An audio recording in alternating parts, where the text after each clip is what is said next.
Welcome to Hard Truths for a Soft World. I'm Trevor L Taylor. Today we're tackling a topic that most people get fundamentally wrong: attraction. We're told attraction is just chemistry at the start.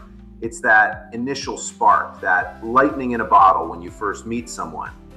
And once you're in a long-term committed relationship, it's supposed to fade into the background, replaced by something more stable like companionship or partnership.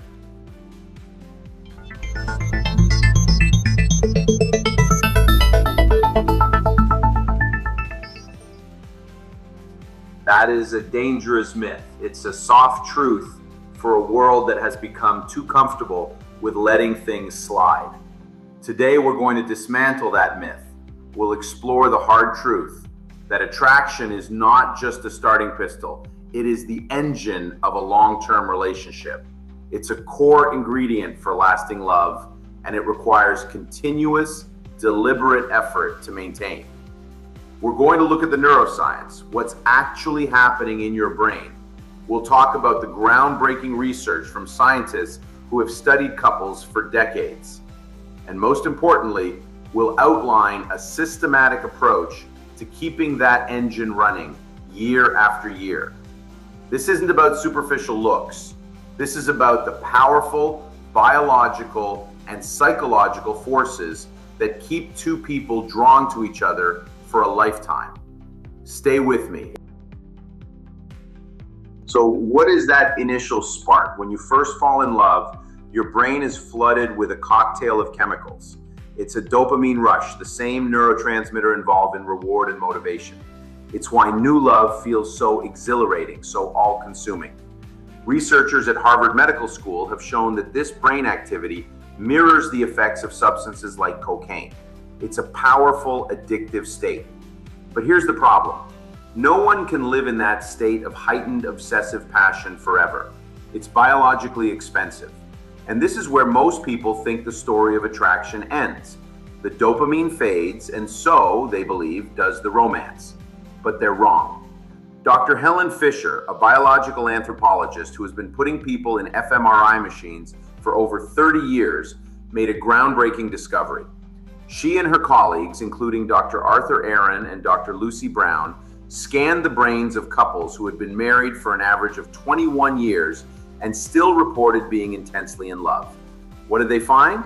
Their brains showed activity in the exact same dopamine-rich reward centers as people who had just fallen in love. The ventral tegmental area, or VTA, the brain's motivation and reward hub, was still firing. The spark was still there, but there was a crucial difference. The brains of the long-term lovers showed no activity in the regions associated with anxiety and obsession. The frantic, can't eat, can't sleep part of new love was gone.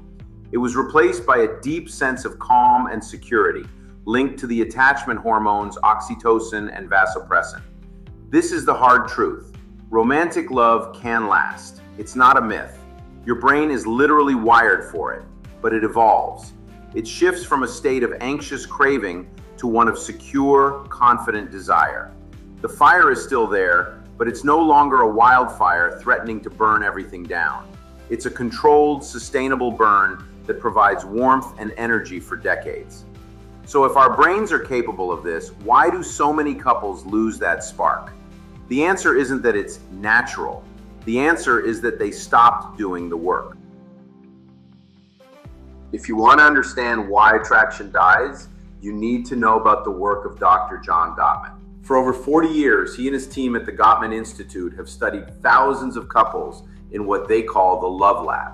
By observing couples for just 15 minutes, Gottman can predict with over 93% accuracy whether they will divorce.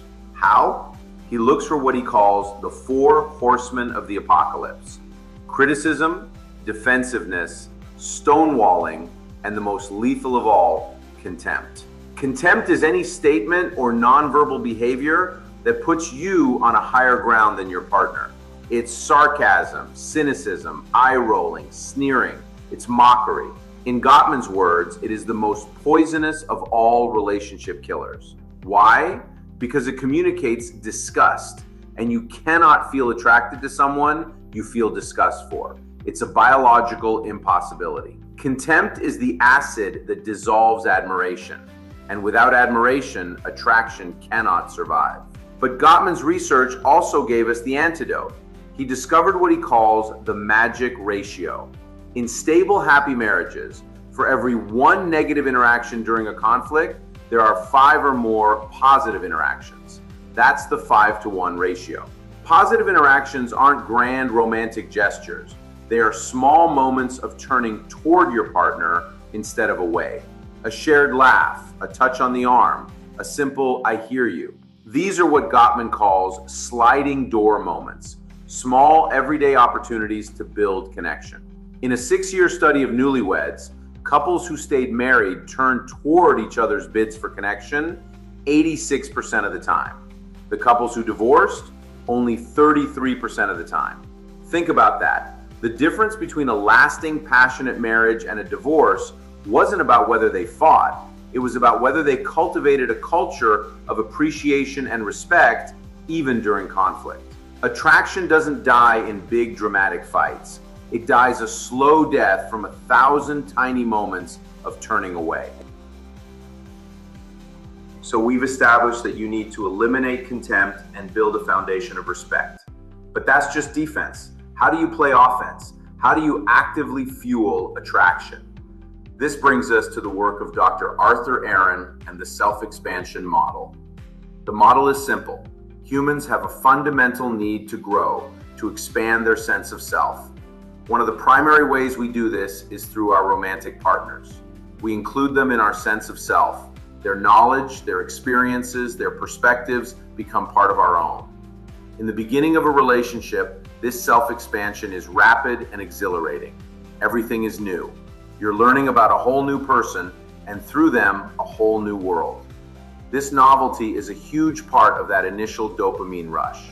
But in a long-term relationship, that automatic expansion slows down. You know your partner's stories. You've been to their favorite restaurants. The novelty fades, and with it, relationship satisfaction often declines. So, what's the solution?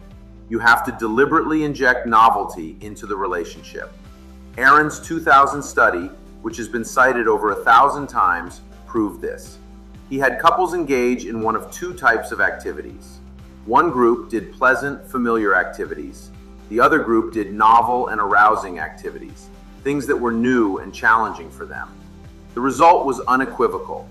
The couples who engaged in the novel and arousing activities reported a significantly greater increase in relationship quality and satisfaction. This is why date night is so important, but also why so many couples get it wrong. Going to the same restaurant every Friday night is a routine. It's comfortable, but it's not self-expanding. Taking a dance class, trying a rock climbing gym, exploring a new city, that is what reactivates the dopamine system. It simulates the conditions of early love. Maintaining attraction isn't about trying to recapture the past. It's about creating new experiences together. It's about continuing to expand your sense of self, with your partner as your co-pilot. Finally, there's the personal responsibility component. A 2014 study in the Journal of Personality and Social Psychology confirmed that a partner's physical attractiveness remains a significant predictor of marital satisfaction over the long term, for both men and women. This isn't about vanity, it's about signaling investment. Taking care of your physical health, your fitness, your appearance, it sends a powerful message to your partner. You are still worth the effort. We are still worth the effort. It's a form of respect. It's a form of turning toward. It's a recognition that you are one half of a team, and you have a responsibility to bring your best self to that team, physically and mentally.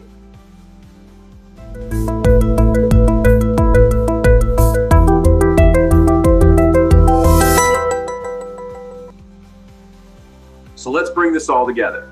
The hard truth is that attraction in a long-term relationship is not a passive state of being. It is an active, ongoing discipline. It's the discipline to eliminate contempt and build a 5-to-1 ratio of positivity. It's the discipline to inject novelty and pursue shared, self-expanding activities.